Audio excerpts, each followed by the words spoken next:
নমস্কার। অখণ্ড জ্যোতির অগাস্ট ১৯৫৩ সংখ্যা থেকে পাওয়া জ্ঞানের গভীরে আমরা আজ একসাথে ডুব দেব। চলুন এই আধ্যাত্মিক যাত্রার জন্য মনকে একটু স্থির করে নেওয়া যাক।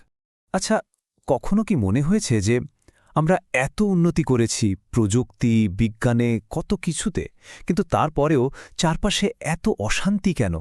মানুষের মনে এত চাপ, সমাজে এত বিভেদ, একটা উদ্দেশ্যহীনতা। এর আসল কারণটা ঠিক কি বলুন তো? তো আজ আমরা কোন পথে এগোব? দেখুন, প্রথমে আমরা বোঝার চেষ্টা করব আজকের বিশ্বের এই সংকটগুলো। তারপর আমরা একটা সমাধানের আলোর দিকে তাকাব, দেখব রূপান্তরের মূল ভিত্তিগুলো কি কি, আর জানব বিজ্ঞান এই ব্যাপারে কি বলে। আর সবশেষে আমরা নিজের ভেতরের পথের দিকে যাত্রা করব। তাহলে চলুন শুরু করা যাক প্রথম পর্ব দিয়ে দিশাহীন বিশ্ব। আসুন দেখি আজকের এই যে এত অশান্তি, এর গোড়ায় ঠিক কি লুকিয়ে আছে। দেখুন, এই লক্ষণগুলো আমাদের সবারই খুব চেনা। মানসিক চাপ তো প্রায় প্রত্যেক ঘরে। সমাজে বিভেদ বেড়েই চলেছে। অনেকেই যেন জীবনের মানেটাই খুঁজে পাচ্ছেন না। আর প্রকৃতি থেকে তো আমরা কতটাই না দূরে চলে এসছি। এই সব কিছুই কিন্তু জানান দিচ্ছে যে একটা বড়সড় পরিবর্তনের সময় এসে গেছে। তো সমস্যাগুলো তো বুঝলাম, এবার চলুন সমাধানের দিকে তাকাই।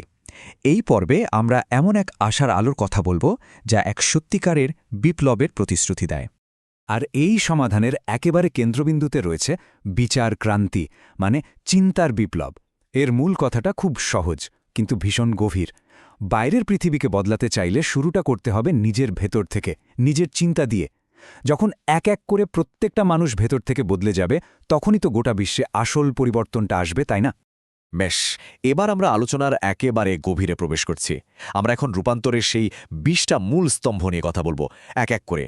এগুলোই কিন্তু এই পুরো আধ্যাত্মিক দর্শনের ভিত্তি। চলুন প্রথম স্তম্ভটা দিয়ে শুরু করা যাক। এটাই কিন্তু পুরো কাঠামোর ভিতটা তৈরি করে। কথাগুলো একবার ভাবুন তো। আপনার চিন্তাই আপনার জগৎ তৈরি করে। মানে আমাদের বাইরের জীবনটা আসলে আমাদের ভেতরের চিন্তারই একটা আয়না। এর মূল ধারণাটা ঠিক কি? আমাদের প্রত্যেকটা চিন্তা, বুঝলেন, এক একটা বীজের মতো। আমরা মনে যে বীজ বুনব, জীবনে ঠিক সেই রকমই ফল পাব, তাই তো? ভালো চিন্তা আর শুভ সংকল্প, এটাই হলো শুরু করার প্রথম ধাপ। এবার আসি দ্বিতীয় স্তম্ভে। এটা কিন্তু প্রথমটার উপর ভিত্তি করেই তৈরি। এটা আমাদের শেখায় কিভাবে নিজের ভেতরের দিকে তাকাতে হয়। কি অসাধারণ কথা! আত্মবিশ্লেষণ হল আত্ম-উন্নতির প্রথম সোপান। মানে নিজেকে না চিনে, না বুঝে বাইরের দুনিয়াকে জানার চেষ্টাটা তো অসম্পূর্ণই থেকে যাবে।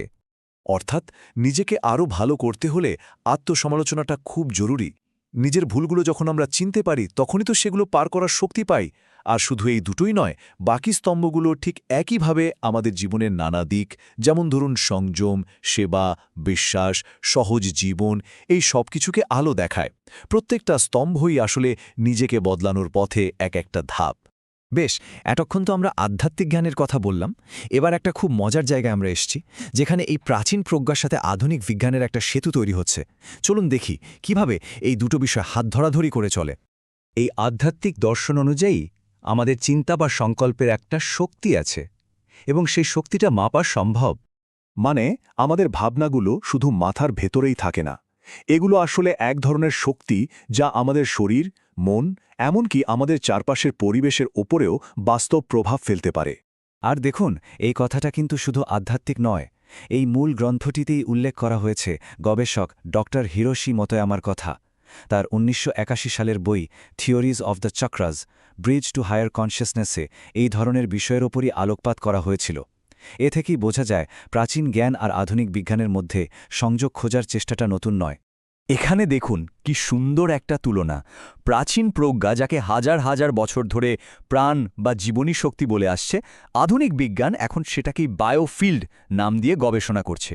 মেডিটেশন বা ধ্যান করলে যে আমাদের নার্ভাস সিস্টেমে ভালো পরিবর্তন আসে, সেটা তো এখন যন্ত্র দিয়ে মাপা যায়। ব্যাপারটা একই, শুধু ভাষাটা আলাদা।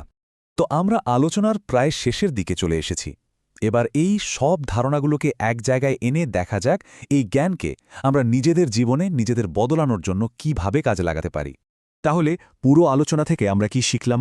প্রথমত, বিশ্বের পরিবর্তন শুরু হয় ব্যক্তি মানুষের চিন্তা থেকে।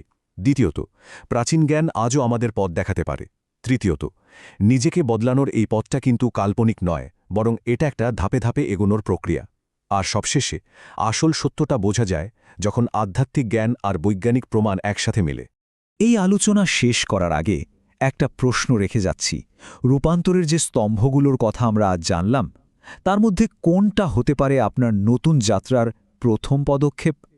এই উত্তরটা আপনাকেই খুঁজে বের করতে হবে।